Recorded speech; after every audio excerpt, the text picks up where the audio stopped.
na oportunidade em que, sob a batuta de Gabriel, foram elaboradas as diversas cadeias produtivas da pesca brasileira. E Gabriel se aproximou das universidades, levando para a sua equipe várias pessoas que trabalhavam pelo setor pesqueiro.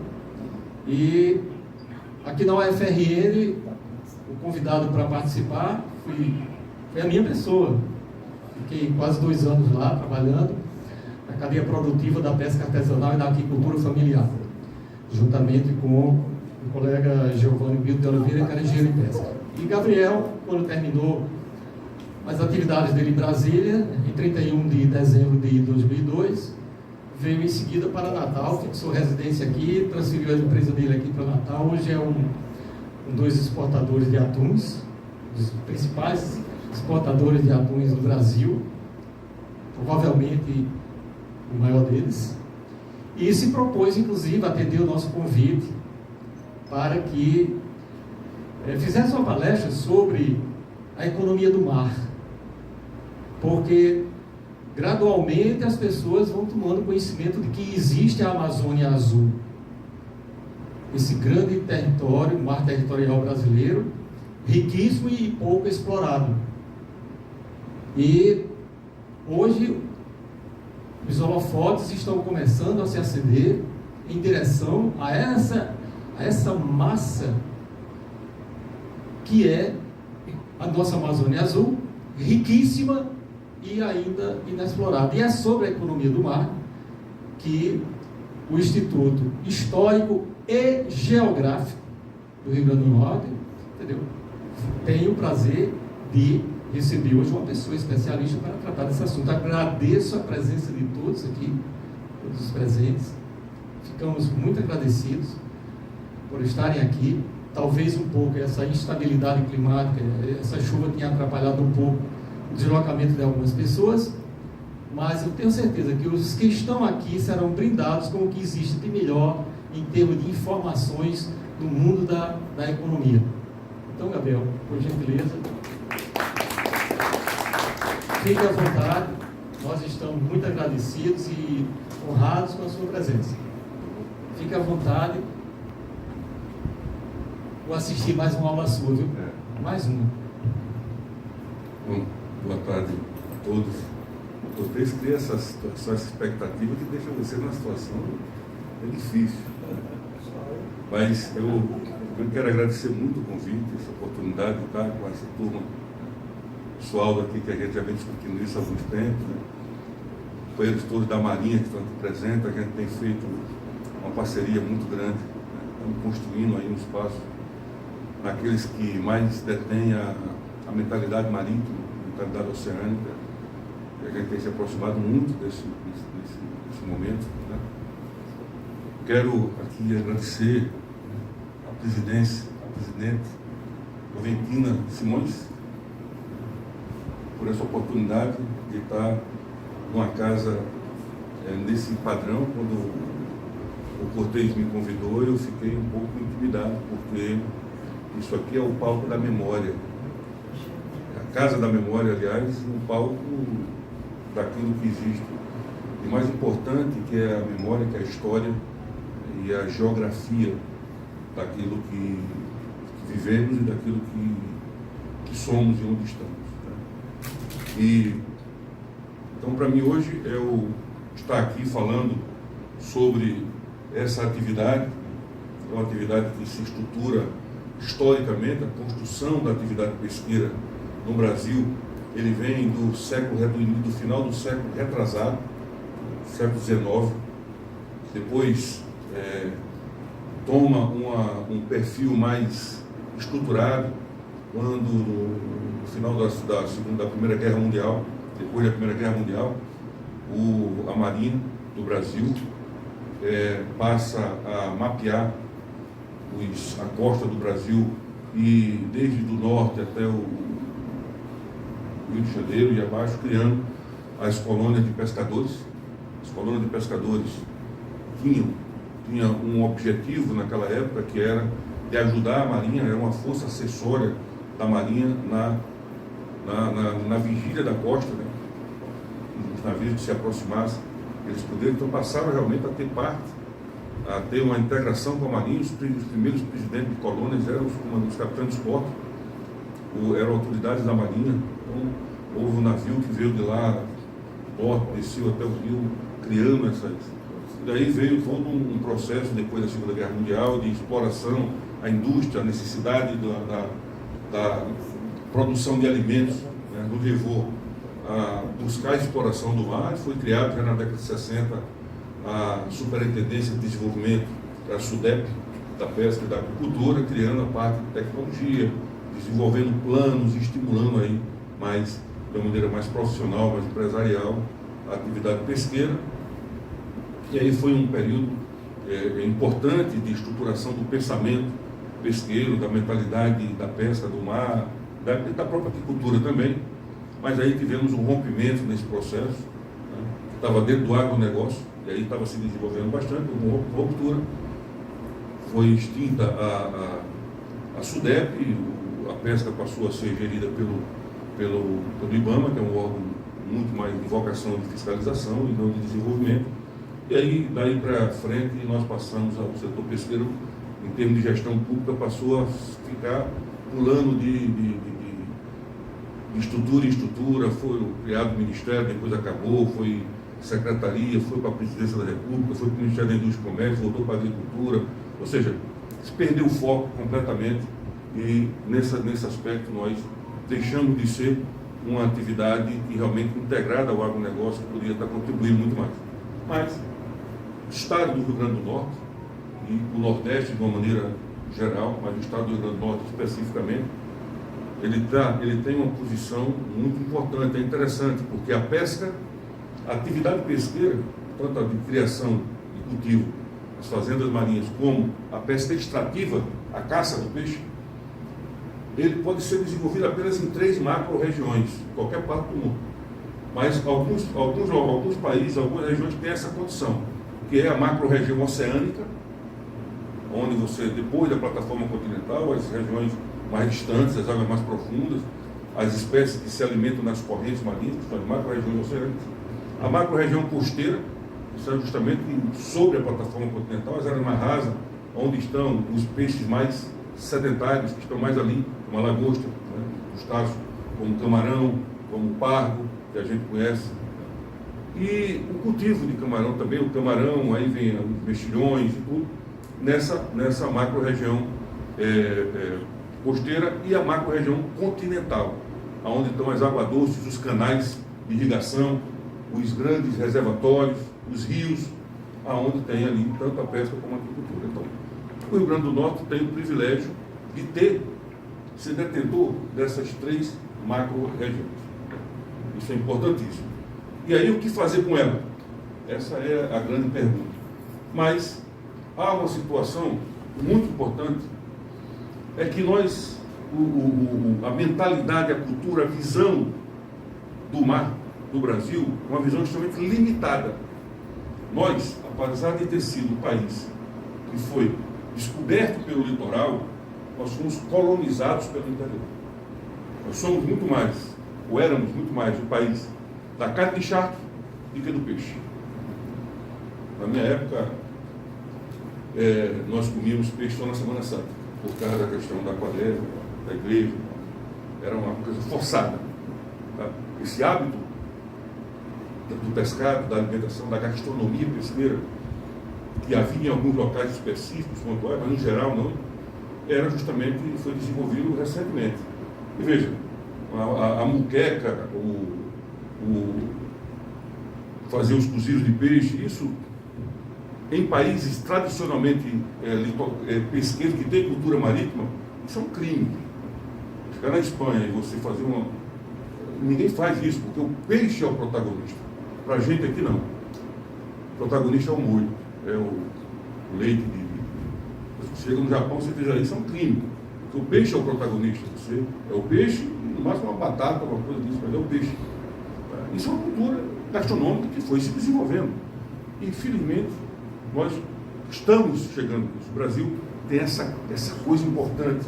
Eu lembro que, quando eu vi meus filhos, minha filha e meu filho, principalmente, comendo peixe no café da manhã, mas com uma influência muito grande porque eu vivia, né? E a gente, eles foram criados dentro da peça. Mas quando eu vi uma novela da Globo, há muitos anos atrás, comendo peixe com hashi é aquele pauzinho né? Comendo peixe com hashi, eu disse para minha esposa, né? Disse, olha, agora a coisa vai detonar. Porque aquilo ali é comer por arte, né? Você pegar aquilo, um hashi, para comer um peixe daquele, colocar na boca, é uma coisa artística, né? A gente pega um garfo, uma faca e briga com o peixe ali, né? Com o prato. Ali não, é uma coisa refinada, uma coisa que exige prática. E aí, isso começou também junto com isso também o hábito do peixe cru, né? Da economia asiática, da gastronomia asiática, veio o salmão, que é um peixe muito bom e um paladar não muito desenvolvido para você gostar do salmão. O salmão não varia de qualidade, de sabor. Um salmão muito bom, um médio e mais ou menos, ele tem mais ou menos o mesmo sabor. Então isso, para quem não estava ainda acostumado, foi muito bom. E também o shoyu e aquela raiz forte, né? Aquilo ali é um tempero. Nos países asiáticos, aquilo ali você só molha o peixe cru. Molha, e aqui não, a gente virou um molho que é muito bom. A gente abrasileirou isso e deu condições de estimular o consumo, principalmente a difusão da gastronomia asiática, da indústria pesqueira. Hoje todo mundo come sushi, tem restaurante japonês em todo canto, né? Isso é muito importante. Mas, voltando para a questão da mentalidade marítima e da gente ter tido essa cultura podada, a cultura, a mentalidade do mar, do oceano principalmente, né? Isso tem feito com que a gente não tenha essa visão de mar. E a gente passa a olhar, por exemplo, o Rio Grande do Norte, olha o Rio Potengi, essa entrada do Rio Potengi no mar, numa perspectiva interior, de dentro do estado. Ele não consegue enxergar este rio numa perspectiva oceânica. Se você sobe num avião, ou estava vendo ali no dirigível, aquele ali como é que chama aquele que está do Zeppelin, você lá de cima, ou num balão, você olhar lá o oceano, você vê um local, que é o Rio Grande do Norte, no meio do centro do Atlântico. Não é só no meio. Ele não está no meio do Atlântico, ele está no centro, é uma esquina, está aqui. Ali há um fluxo imenso de navios. Imenso, eu vou ter a oportunidade de mostrar para vocês aqui. É intenso, é uma avenida paulista num período de alto engarrafamento de navios passando aqui na frente. Nós não temos essa visão. Tudo que nós fazemos aqui, que é feito com uma perspectiva interna. Você faz uma ponte daquela ali, pensando que vai sair daqui para a Zona Norte. Não imagina qual é o navio que vai entrar ali. Com a perspectiva daqui a 10 anos, do que representa aquilo. Se você entrar no Rio Potengi, você vai ver de um lado, não tem nada, aquela área do exército, não tem nada ali, tudo parado. Você vai ver o iate, você vai ver, tem agora o museu, você vai ver o terceiro distrito, você vai ver o porto, né, que também não tem movimento, muito pouco movimento. Você vai ter as indústrias de pesca ali, você vai ver um terminal pesqueiro que não está parado para nada, fogo morto. Você vai ver um terminal de passageiro, fogo morto. Depois você vai ver uma série de residências populares ali, que é uma favela, outra. Do outro lado, a mesma coisa. Ou seja, se você entra em Itajaí, que é um município marítimo, de um lado e de outro é indústrias, estaleiros e frigoríficos.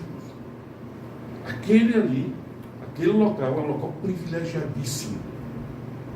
Como é que você consegue encontrar uma reentrância dessa no meio do Atlântico?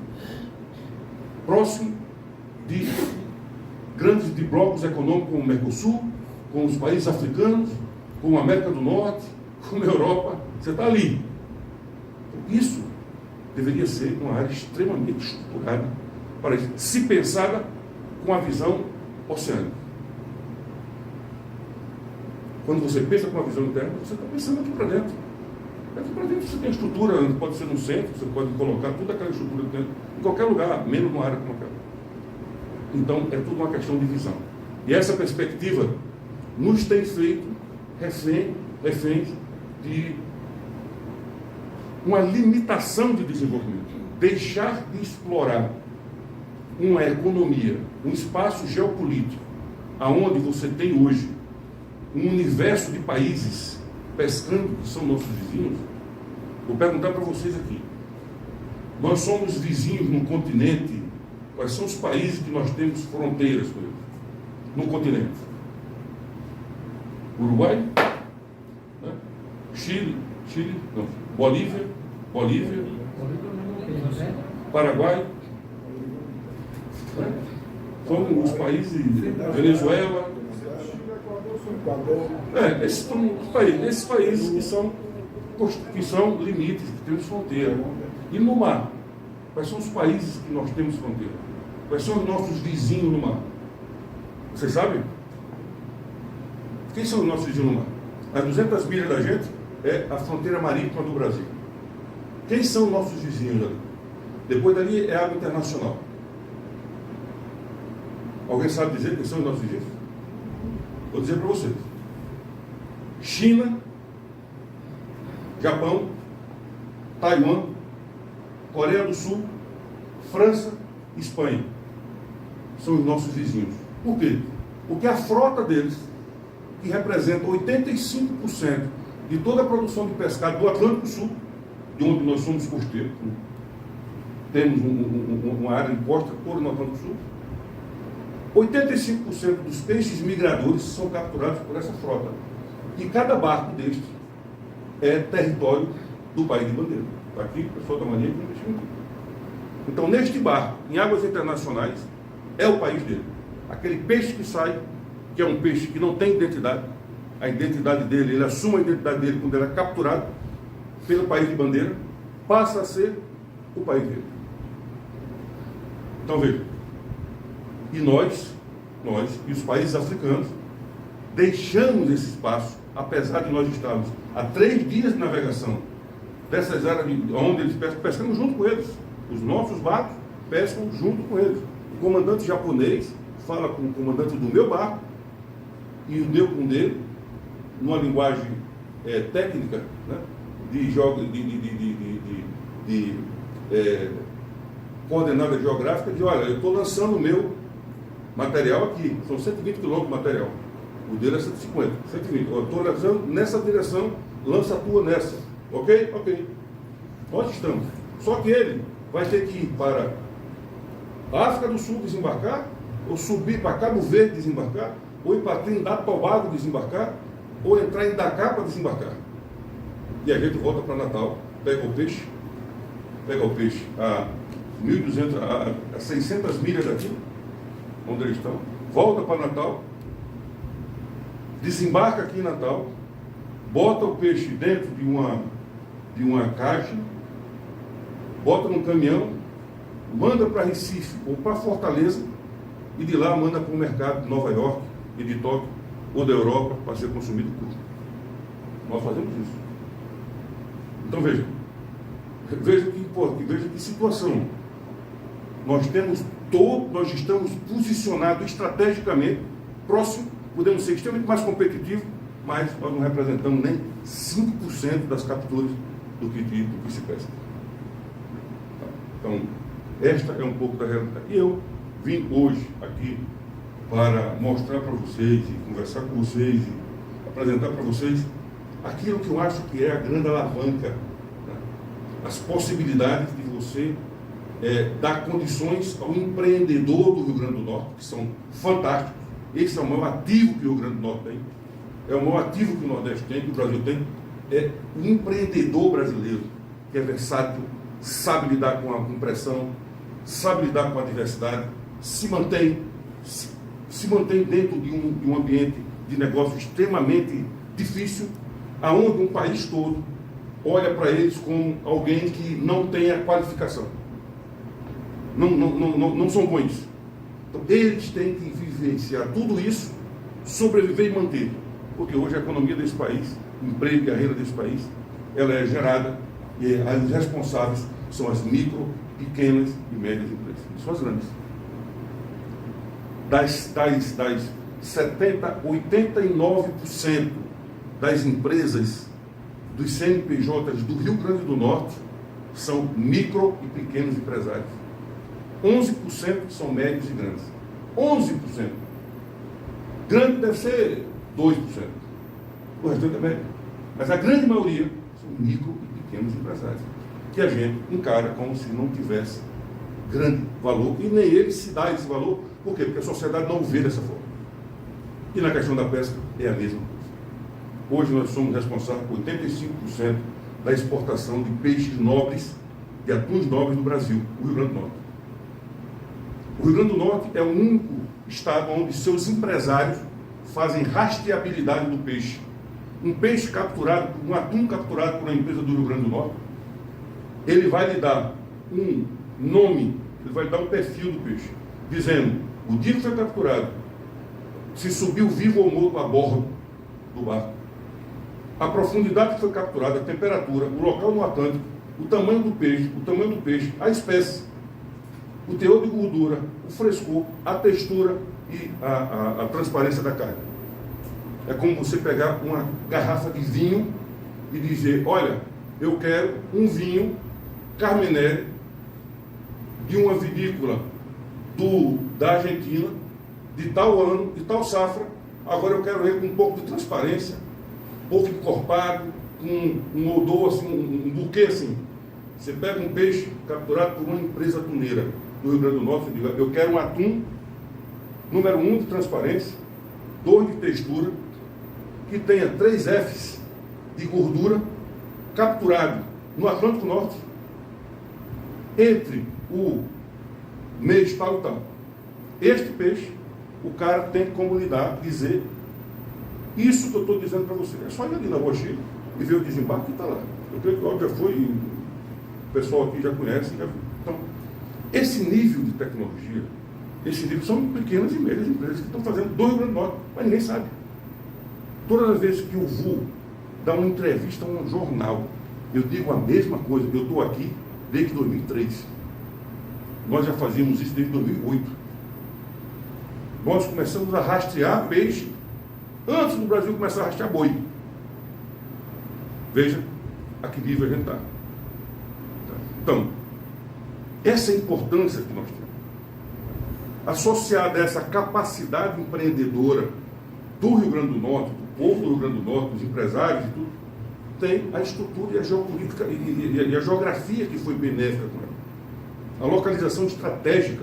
Os americanos não vieram para cá porque isso aqui estava lá no sul, não. Eles tinham ido para a Argentina, Uruguai, sei lá. Vieram para cá porque aqui eles estavam próximos, estavam estrategicamente bem posicionados. Você imagine isso do ponto de vista do negócio, do business. Mas, na medida em que a gente não se sente um país oceânico, não se sente um estado oceânico, nós pensamos como um estado costeiro, nós perdemos e deixamos de capitalizar esse ativo natural que foi dado, que é a sua localização. Vai acontecer, pode acontecer a mesma coisa com o vento. A energia eólica, o Rio Grande do Norte, no offshore e também na onshore, né, que é a energia interna, eólica interna, são os melhores ventos que existem. A constância e a velocidade estão aqui. Os melhores ventos. Porém, se a gente não enxergar isso, e não só enxergar, não adianta só ver, não adianta só pensar e achar bom, tem que ter com capacidade empreendedora, tá? Como diz na Marinha, sair do papel para ser aço. Aço é construir o navio, não adianta ter o navio no papel, tem que transformar este papel em aço, já diz o Almirante Brasil. Então, não adianta só ficar discutindo que é o melhor local do mundo, que é um potencial. De potencial já estou cheio de ficar o vinho. Agora, de efetividade, de realidade, a gente precisa ver. Então, dando essa nivelada para vocês aqui, eu quero apresentar para vocês algo que nós estamos tentando transformar, tirar do papel e transformar em aço. E aí tem uma grande parceria com o pessoal da IGEPROM, da Marinha, que é o órgão da Marinha que coordena os projetos de embarcações da frota da Marinha, que nos está dando suporte nisso, né? E junto com a universidade, né? Fizemos isso bem, e aí, como a gente está aqui no espaço de memória, muito importante resgatar que esta visão oceânica, né, ela se construiu há algum tempo já, a gente está falando aí talvez de 25 anos, e ela se intensificou, e aí tem um grande papel do professor Cortez, né, que é um abnegado nessa área, um estudioso, um economista estudioso nessa área, aonde a gente construiu essa visão de polo atuneiro, e aí olhou para o oceano, né? E aí começou a vir embarcações operar aqui, dentro dessa perspectiva de ser um polo pesqueiro industrial no meio do Atlântico. E aí o Cortez trabalhou muito com a gente em Brasília nessa visão, a universidade, o trabalho. O atual senador Rogério Marinho deu uma contribuição muito grande, né? Os governos dos estados deram uma contribuição, a qual está dando uma contribuição, mas aquele momento lá do marco do polo atuneiro, o Cortez tem um trabalho muito importante nessa. E eu queria mostrar para vocês aqui algo que é objetivo, concreto, algo que é uma construção de vários anos, onde a gente pega aqui uma nova visão, que é a visão de economia do mar. Nós saímos da questão pesca, né? Só pesca, especificamente pesca, e passamos a olhar essa nova leitura que é a economia do mar. O que é a economia do mar? É aquilo que se desenvolve, todas aquelas atividades que desenvolvem no mar. E aí vocês podem imaginar hoje qual é o PIB do mar do Brasil. Agora está começando a buscar. E eu vou mostrar um. Alô? Aqui não precisa não, acho que está.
Oi.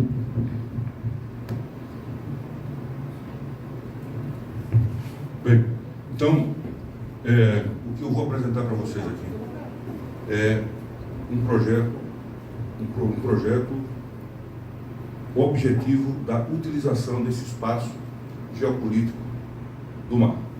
E como o Rio Grande do Norte se insere nele, e o que a gente pode trazer para o Rio Grande do Norte de maneira objetiva, prática, e que estamos buscando fazer isso. Bem, dentro dessa realidade toda que a gente passou aqui, dessas oportunidades de negócio, dessa proximidade, localização estratégica e tudo, nós, dessa cultura oceânica que se desenvolveu aqui no Rio Grande do Norte, em termos de pesca oceânica, nós passamos a propor juntamos um grupo em torno de uma cooperativa de empresários, né, para poder propor e viabilizar uns saltos tecnológicos que são fundamentais para a gente poder chegar a maior competitividade nesse ambiente. Então eu vou apresentar para vocês aqui, vou passar rápido, para não cansar vocês. Tá? Isso aqui é o Complexo Internacional da Economia do Mar. A senhora está vendo aí?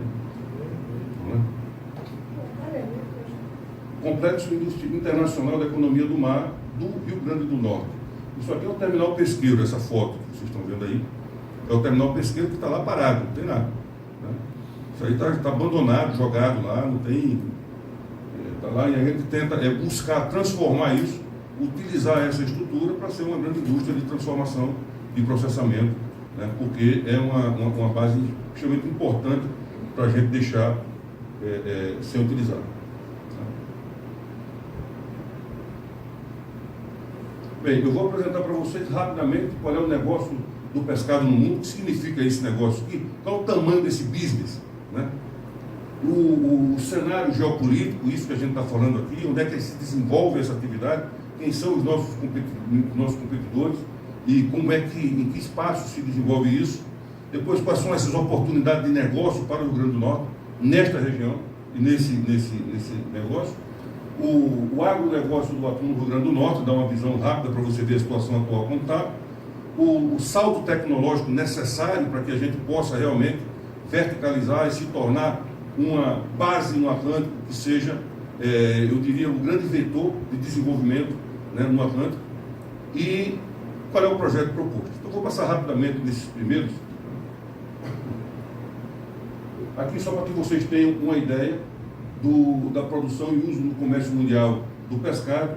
Hoje, de acordo com os dados da FAO, do último relatório da FAO de 2020, né, nós temos aí, da pesca e da agricultura, 180 milhões de toneladas por ano, né, e a maior parte utilizada, né, no consumo humano, e o restante você tem aí também nas indústrias como ração, né, e um consumo per capita em torno de 20 quilos por pessoa ano. Tá? E aqui são as partes que são mais, em termos de volume, estamos falando de 150 bilhões de dólares por ano movimentado na atividade de pesca. Isso aí é o crescimento, né? E vocês vejam aí que a parte de pesca extrativa, ou seja, da caça do peixe, ela se estagnou a partir de 1990, ela se manteve nesse nível de captura. E hoje a oferta de pescado, de proteína da pesca, do pescado, ele vem principalmente da aquicultura, que é a pecuária pesqueira, que é a criação. A pesca extrativa vai se manter nisso, porque os estoques estão nos limites, e o controle dos grandes controles e monitoramento das capturas foram intensificados, inclusive nos grandes mercados, e grandes diplomas legais foram construídos e foram estabelecidos. Então, principalmente a partir de 1990, há um controle muito rigoroso e os estoques estão se recuperando em função desses controles, o que isso é muito importante.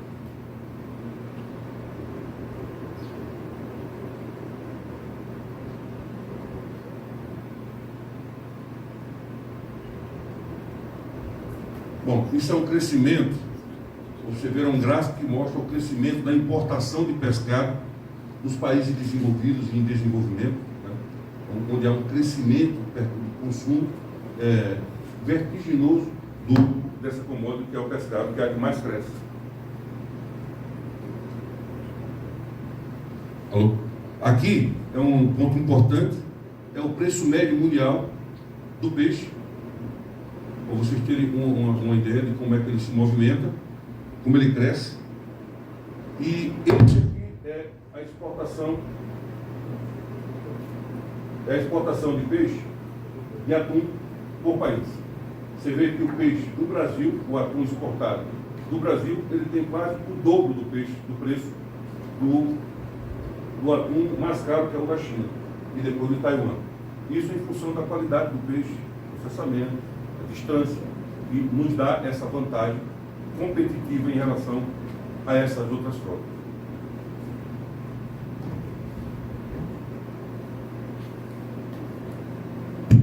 Alô? Isso aqui é importantíssimo porque mostra a evolução da produção de pescado do atum de 2010 até 2020. Vocês vejam que saímos de 8 mil toneladas para chegamos a 28 mil toneladas em 2016, 24, 22, isso aqui foi o período da pandemia, mas isso significa o quê? Essa produção cresceu aonde? Totalmente pela frota nordestina, pela frota do Rio Grande do Norte e a frota do Ceará. Tá? O eixo do atum, da indústria e do processo industrial do atum, saiu do sul para o nordeste. Hoje o Rio Grande do Norte e o Ceará são os dois maiores produtores de atum e cresceu vertiginosamente. Então nós temos aí um ativo que a gente precisa realmente, por isso a gente está fazendo a proposta desse projeto, para a gente poder viabilizar e transformar isso em indústria verticalizada, que a gente possa realmente assumir essa liderança e criar bases para que a gente possa dar suporte a toda a frota do Atlântico. Isso aqui é para ter uma ideia do emprego gerado no setor pesqueiro do mundo geral, quanto se gera, e no Brasil, nas Américas, são 2,84 milhões de pescadores diretos. Só no Brasil nós temos a metade, quase a metade disso aí. O Brasil gera muito. Esse aqui é um dos gráficos talvez mais importantes. Hoje, aqui no Rio Grande do Norte, nós desembarcamos os atuns e exportamos ele inteiro. Apenas ele é viscerado. E isso, nós representamos da cadeia global do atum, que hoje está em torno de 9 bilhões e 500 de dólares, nós representamos apenas 5,63% do valor agregado disso, ou seja, do que gera de valor de emprego. Se a gente cortar o atum aqui, na indústria daqui, que é o que a gente está se propondo a fazer, nós passamos a representar 31% desse valor. Ou seja, nós hoje temos por quilo 53 centos de dólar dentro da cadeia global. A gente passa para 3,30 dólares só cortando o atum.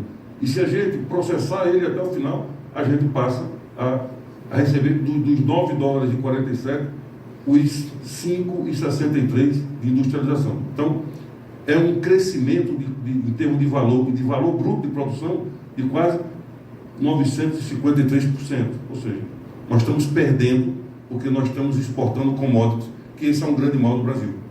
Nós exportamos trigo, nós exportamos o produto acabado, exportamos o frango, não exportamos o frango processado, né? Nós exportamos ferro e importamos tecnologia, nós exportamos aço, nós agora queremos também exportar vento, e o pessoal quer que a gente exporte para eles o combustível,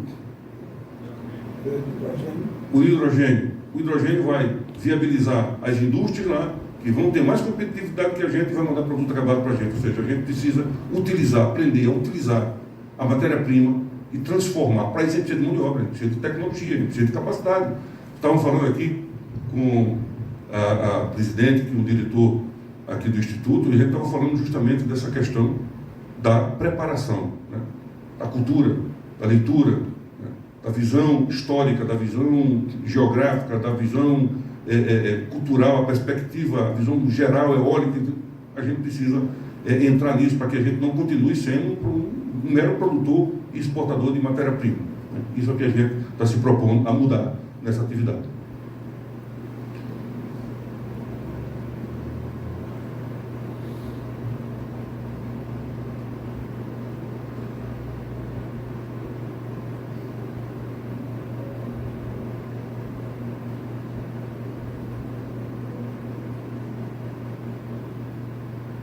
Bom, esse é um cenário geopolítico aonde se desenvolve essa atividade e o que é que somos nesse meio.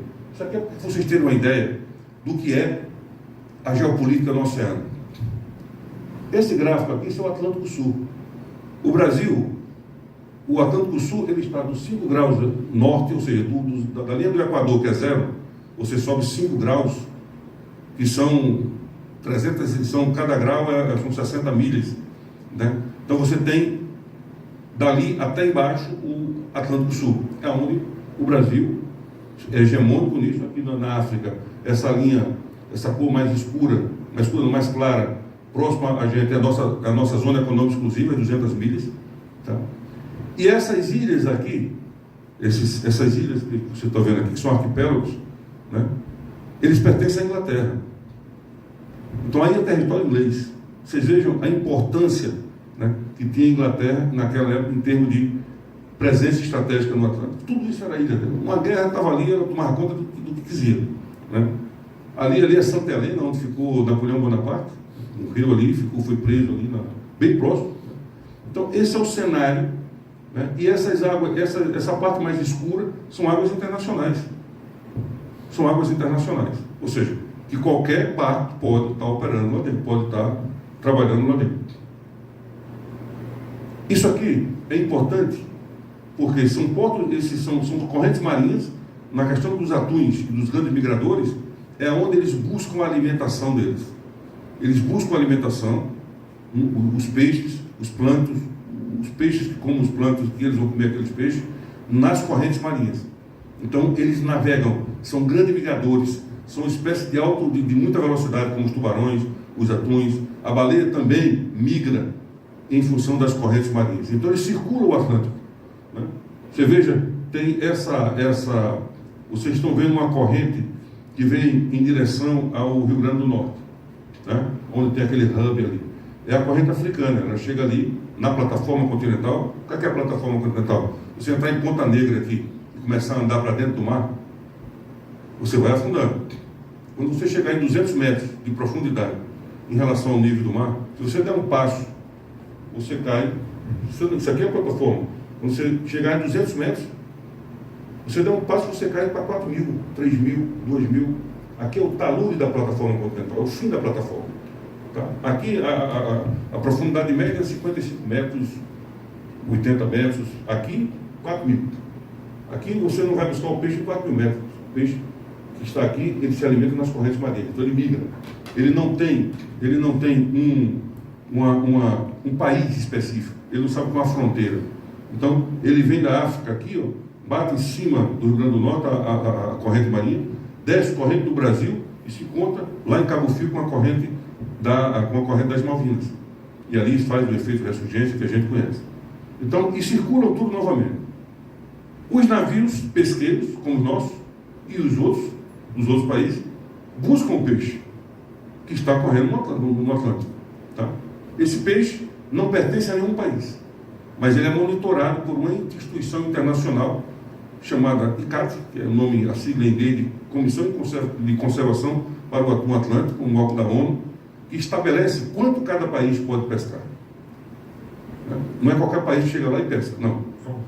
São signatários dessa entidade, dessa instituição, 55 países, né? E eles têm que seguir a norma. É um decreto parlamentar no Brasil que obriga o Brasil a seguir as normas da ICCAT. Então, eles têm os comitês científicos que controlam tudo isso. Esses peixes vermelhos que vocês estão vendo são os portos internacionais que servem de base para essa frota que opera no Atlântico.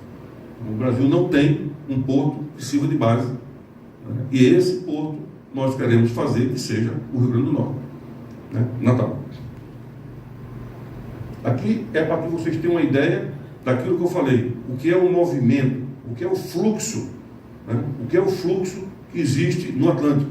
Esse é o movimento de navios, isso é real, tá? Isso é uma fotografia momentânea da movimentação dos navios que circulam no Atlântico. Olhe como passam, todos eles passam em cima do Rio Grande do Norte. Por que esses navios não entram aqui? Por que parte destes navios não entram aqui? Por que não operam aqui? Essa é uma questão. A visão tem que ser essa. Não adianta a gente ficar querendo agora, vai colocar agora um trem, recuperar o trem da Rua Chile, para levar container. Gente, pelo amor de Deus, olha o que nós estamos falando. Né? E outro universo de negócio. Né? Isso aqui são navios de carga, navio petroleiro, embarcação de alta velocidade, rebocadores, navio de pesca, embarcação recreativa. Esse é o mundo de negócio que está ali fora e a gente não sabe. A gente não sabe, a gente não vê. Né? Por quê? Porque a gente vê praia pra gente, mar pra gente, que é uma maravilha, é tomar cerveja na beira da praia, tomar caipirinha, tomar um tiragosto. Se limita a isso. E a gente não pode ter só essa visão. Né? Mas o mais importante, uma coisa importante é isso aqui, esse gráfico aqui é muito importante. É um gráfico da ICCAT, dessa comissão de 2015, que representa os últimos 10 anos da operação da frota internacional no Atlântico.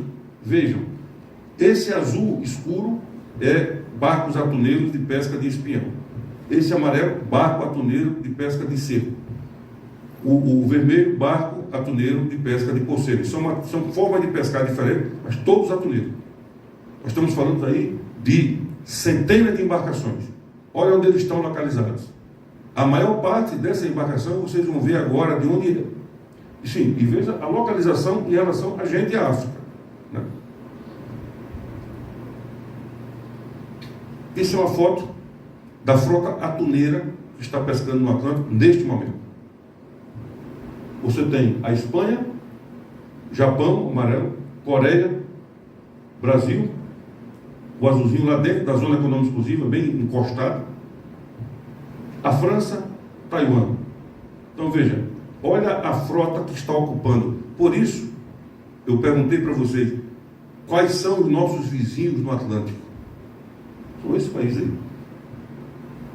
Por quê? Porque nós não ocupamos. Espaço não foi feito para ficar vazio. Se você não tem uma política de desenvolvimento, de ocupação, então, hoje, quem tem que controlar isso tudo aqui é a Marinha do Brasil sozinha. É só as fragatas, são tudo isso aí. Porque esses caras estão todos aí, sinalizando para os países dele o que é que está acontecendo aqui, como é que está, o que é que tem aqui dentro. A força naval de um país, o poder naval, o poder marítimo de um país, ela está ligada a 3 frotas: a de guerra da Marinha, a dos navios mercantes e dos navios de pesca. Você imagina o poder naval da China com os barcos pesqueiros deles, pescando no Atlântico Sul, na frente da gente, e mandando informação para o governo chinês que tudo passa aqui. A mesma coisa com o Japão, a mesma coisa com a Espanha. Quando nós éramos para estar aí, não para tirar eles a força, não, tira-se competindo, tira-se com tecnologia. Agora, a gente não pode estar pescando com barcos da década de 60 e os caras estão pescando com navios de tecnologia 4.0. Já tem barco pescando ainda não, mas navegando sem tripulação, 4.0, levando mercadoria sem tripulação. Entende? Então, essas são as questões que, se a gente não der esse salto, o Brasil vai ficar sempre com aquela coisa do país que é um potencial maravilhoso, que não sei o quê, mas não sai do canto. Né? Aqui, para vocês terem uma ideia da importância do litoral, até 200 quilômetros do litoral, antes de chegar em Mossoró, 80% da população do Brasil está nessa região. 80% da população brasileira. 85% do consumo de energia está nesta região. 93% da produção industrial. 93% da produção industrial. 90% da produção de petróleo offshore. 90%. E 95% do comércio exterior do Brasil sai pelo mar. Gente, nós estamos no estado litorâneo, oceânico, estratégico. Vocês acham que uma realidade como essa, você pode tomar decisões sem ter uma visão e um conhecimento estratégico desta realidade? Isso é importantíssimo. Isso é preciso pensar na importância que tem isso. Não se pode simplesmente fazer construções que não tenha um projeto estratégico de desenvolvimento, de verticalização, de criação de novas tecnologias, de ocupação oceânica, tá? De aproximação da África, que é outra coisa que o Brasil dá as costas para a África, o Nordeste principalmente, que eu acho um absurdo. Você tem hoje 19 países africanos, 19 países do oeste africano, está do outro lado, que importam por ano 3 trilhões de dólares, e o Brasil não representa nem 0,05% desse business. Um navio mercante contenedor de container passa 45 dias para deixar um container na África. Nós podemos chegar a 7 dias. Mas o Brasil só quer negócio com a África, com a Europa, com os Estados Unidos. Esquece o outro lado, que é o senhor mercado, principalmente para o Nordeste. Nós estamos em cima dos países africanos. Ali é um grande business que a gente tem que trabalhar, e se aproximar deles. O Mercosul do Nordeste é a África, não é Argentina, Uruguai. A gente não vai nem lá. Essas placas aqui não servem para nada, essa placa Brasil não serve para nada.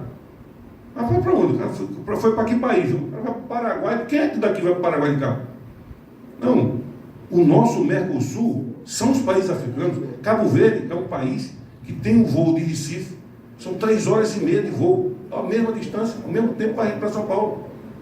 E depois 3 horas e meia para Lisboa. Eu fiz esse voo várias vezes. O pessoal sai de Cabo Verde para fazer sacoleiro aqui em Fortaleza. Veja, porque eles querem o Brasil, eles querem o brasileiro lá. E a gente dá as costas para ele, porque nós somos muito bons, nós somos maravilhosos, nós somos o tampo. O negócio de África, cadê a Europa? E a Europa se lixando para a gente. Porque nós somos recebidos na África porque eles têm identidade cultural conosco. Eles têm um sentimento de proximidade. Você chega na África, você é recebido, você fica até orgulhoso, você fica emocionado da maneira como você é brasileiro. Ele vai, é samba, é comida, é tudo, é roupa. Eles querem que a gente vá para lá. Você chega na Europa para ser recebido lá, é na porrada. Está nem aí. Eu sei porque eu tenho sócio espanhol, trabalho com o japonês, sei como é que é. Então, nós precisamos baixar um pouco a bola da gente. O Nordeste precisa pegar as micro e pequenas empresas, começar a fazer uma mobilização para poder internacionalizar essas empresas através da África. Isso é importantíssimo, resgatar esse déficit que a gente tem com a África, essa reaproximação cultural, intelectual, sabe, que nós temos com eles. Né? Bem, falar em oportunidade aqui é contextualizar um pouco como é a nossa realidade aqui. Por isso a gente está buscando esse salto tecnológico. Vou mostrar a você como é as nossas embarcações, né? E é onde a gente desembarca 80% da produção que é exportada para fora. Isso aqui é um porto, o porto, na Rua Chile.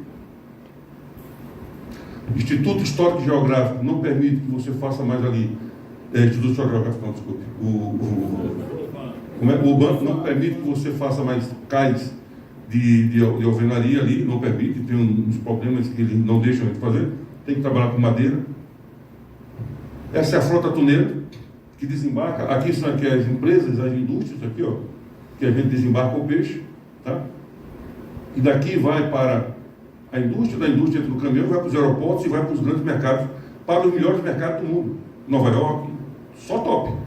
Porque você não pode mandar, você não vai comer sushi e sashimi se você não souber o que é peixe. Na verdade, você come atum, como eu disse, por arte. É por instinto. Você salva ali, você sabe que você vai pegar. Eu vou terminar agora.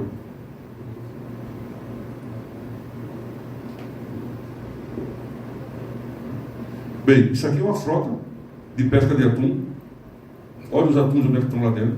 É uma frota artesanal que está entrando na questão do atum para a indústria e que isso precisa ser melhorado, não pode ser dessa forma. Né? Uma frota artesanal que está entrando.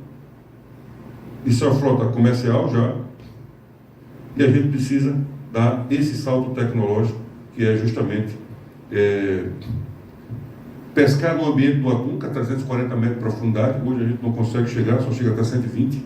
Nós precisamos dessa tecnologia para que a gente vá no ambiente do atum, lá embaixo, e aumentar a produtividade.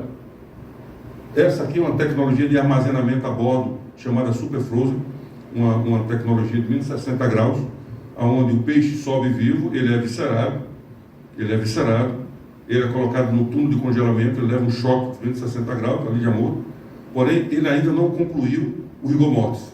É como se você pegar uma cobra, corta a cabeça da cobra, o corpo dela fica batendo, ela morreu cerebralmente, mas a estrutura da musculatura não ficou rígida ainda. A mesma coisa com a atum. Ali, se você congela a menos 60 graus, com essa tecnologia, quando você chegar, ó, as células se mantêm intactas, certo? Os cristais de gelo não furam a célula, e aí não sai o líquido para cá, como sair em temperaturas maiores. Se você chegar na praia, comprar um peixe ali fresco e congelar ele no outro dia vai estar com o olho marrom, a carne dele você vai ter que fazer no steak ou fritar. Você não vai comer ele cru, porque o sabor dele já acabou, né? A carne não é o mesmo. As condições naturais dele já foram modificadas. Nesse caso, não.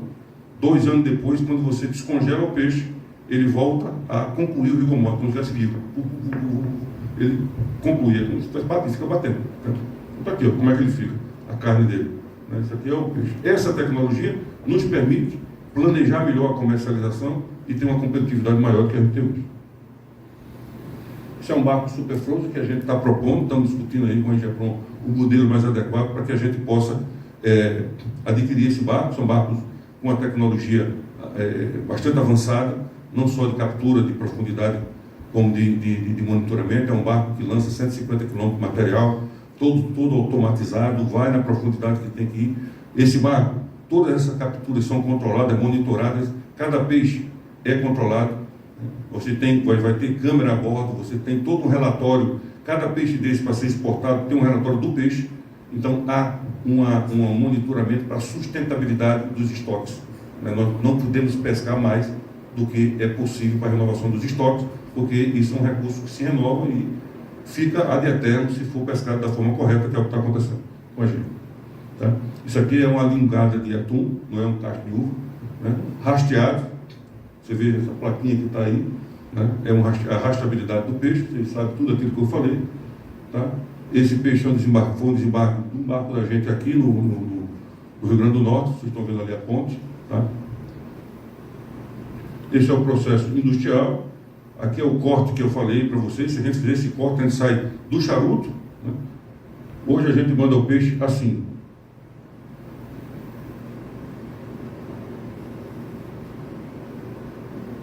Hoje a gente manda o peixe desta forma. A gente quer justamente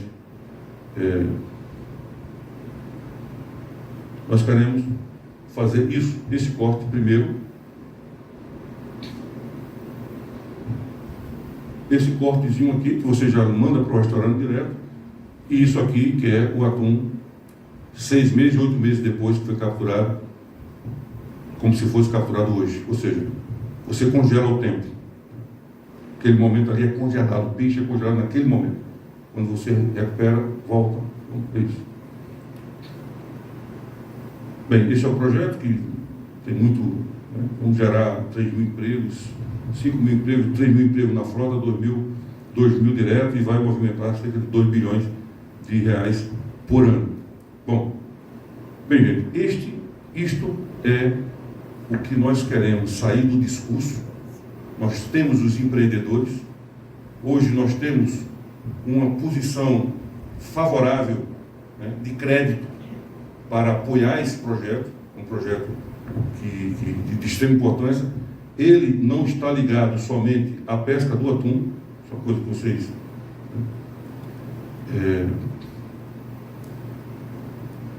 São cinco núcleos que a gente...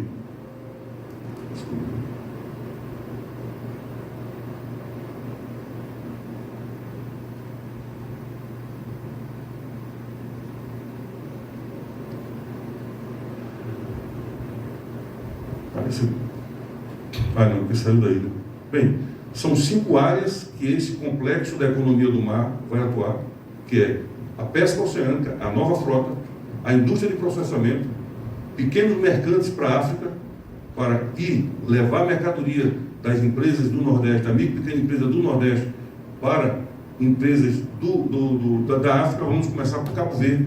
São navios menores, de 1.000 e 1.200 containers, né? Ou até sem ser contenedor também, que vão direto para a África, buscando essa aproximação, tentando internacionalizar a microempresa do Nordeste para esse mercado. Né? O outro é um estaleiro para construção de embarcações. Esse é um anseio que a gente tem aqui. E, como disse, a parte de serviço de inteligência do mar de informações. Bom, isso é uma amostra para vocês de para onde a gente quer ir e quer transformar o Rio Grande do Norte no hub dessa frota toda que está passando aí. Eles terem condições de entrar aqui, receber os serviços, desembarcar o peixe, a gente poder processar tanto o peixe da nossa frota como dessa frota internacional toda, verticalizando essa produção, agregando valor, gerando emprego e renda de alto valor, né, de renda e de salários, né, e de tecnologia. Então, esse é o nosso propósito, é para aí que a gente está indo. E o Rio Grande do Norte, creio, não pode perder essa oportunidade, que vem se juntar também com a eólica, né, que é um universo de negócio imenso. Ou seja, nós não podemos novamente deixar o barco passar. Acrescente aí as algas também que estão aspirando. Não, as algas, veja bem, eu não quero nem falar das algas, porque é algo de uma alavancagem tão grande que às vezes eu até me assusto um pouco. Eu pergunto a Cortez e ao Romano, isso é isso mesmo. porque é algo que vai mudar a realidade da costa toda. Então, veja, a economia do mar, gente, não fale mais em coisas isoladas. É a economia do mar, é o transporte marítimo, é a navegação de cabotagem, é a indústria, são os restaurantes, é a pesca, é a eólica, é a maricultura costeira.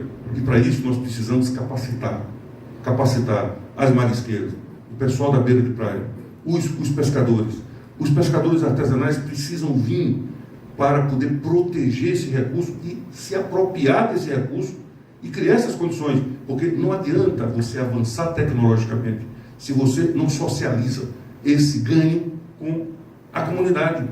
Com a sociedade não adianta nada. Eu vim agora do Reino Unido, a gente foi visitar lá os projetos de eólica no mar, offshore, lá fora. Gente, a academia, os centros de pesquisa, o governo federal, o governo municipal e as empresas, micro e pequena empresa local, são capacitadas dentro daquele universo para fazer construção civil, para fazer brocha, para fazer aquelas mudanas, tá? Para poder ter barcos para transportar, tudo sendo capacitado. Há uma relação técnica intrínseca entre eles. Aonde você chega, o discurso é o mesmo. E é o quê? É um ecossistema de prosperidade. Mas esse ecossistema de prosperidade só existe se todos participarem. Senão vai vir 2 empresas de fora, toma conta do pedaço todinho e vai embora. E cadê o micro? Cadê a gente que faz a realidade aqui desse estado? Então, se nós não nos prepararmos para nos anteciparmos, não vai adiantar. E para isso, o trabalho do SEBRAE, o trabalho do SESI, o trabalho do SENAI, o trabalho das academias, o trabalho dos institutos tecnológicos, esses precisam vir para a base da realidade da gente. Não adianta dizer que a gente não toma, o cara não sabe ler, o cara não sabe. Prepara os caras. As empresas pequenos empreendedores precisam, aquelas oficinas que tem ali na Rochile, aquele pessoal de construção de pequenos imóveis que estão ali. Gente, esses caras são as feras, precisa ajudá-los, tá? Precisa apoiá-los, usar esse capital que a gente tem e fazer com que eles sejam melhores, tá? Os nossos pescadores são os melhores do mundo. Os nossos pescadores pegam um peixe desse, rastreiam e botam no melhor mercado, no melhor restaurante de Nova York. Aí o cara chega e fala, não, o cara é analfabeto. Não, que analfabeto? Analfabeto sou eu, que não consigo chegar e fazer isso. Esses caras precisam ser valorizados, tá? E a gente não precisa estar só buscando justificativo para não fazer. A gente tem que buscar e aproveitar o potencial para que isso seja feito. A questão da macroalga é algo que precisa trazer alguém que conheça melhor, né? Porque eu sou empolgado com isso, mas conheço muito pouco. E se eu for falar, eu sou muito superlativo nisso aí. Eu não quero ficar aqui dourando pérola, porque eu não conheço. Essa questão do atum é uma realidade. Isso que eu mostrei para vocês, nós já estamos fazendo. Então não é, olha, eu vou fazer, vai dar... Não, nós já estamos fazendo. Nós já estamos no mercado.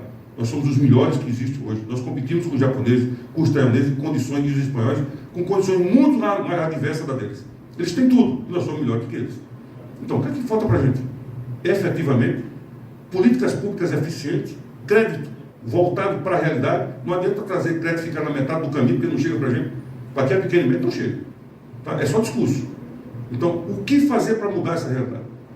Esse é um desafio que se lança a todos nós aqui, que pensamos no Rio Grande do Norte, culturalmente, intelectualmente, e temos a obrigação de baixar a bola da gente, descer lá na base e resgatar aquela turma que está lá, que são eles que fazem a coisa acontecer. Né? Quem é empreendedor, quem é empresarial, quem é empresa, não pode se dar o luxo de não ter sucesso. Não existe empreendedor fracassado. Existe empreendedor que ainda não chegou no topo. No topo que eu digo é o tamanho dele, não precisa ser grande, mas o empreendedor não pode se dar o luxo de fracassar. O mercado não permite. Bota ele para fora. Ele não pode se dar esse luxo. Então, nós precisamos resgatar muitos deles que estão aí, sofrendo, mas que é um potencial e uma realidade imensa. Precisa um pouco mais de apoio. Gente, obrigado. Era isso que eu queria dizer.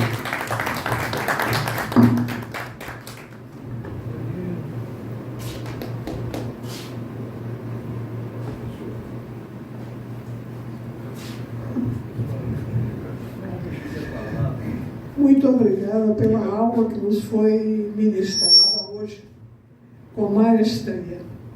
Assunto que nós não conhecíamos e o Instituto agradece profundamente essa oportunidade. Quero lembrar a vocês que na próxima quinta é feriado do dia de Corpus Christi, nós não teremos quinta cultural. Mas na outra quinta, dia 15, será uma palestra do professor Marcos Guerra com a professora Valquíria Félix, que vão falar sobre as 40 horas de Angicos. Os dois estiveram lá presentes. Muito obrigada a todos vocês.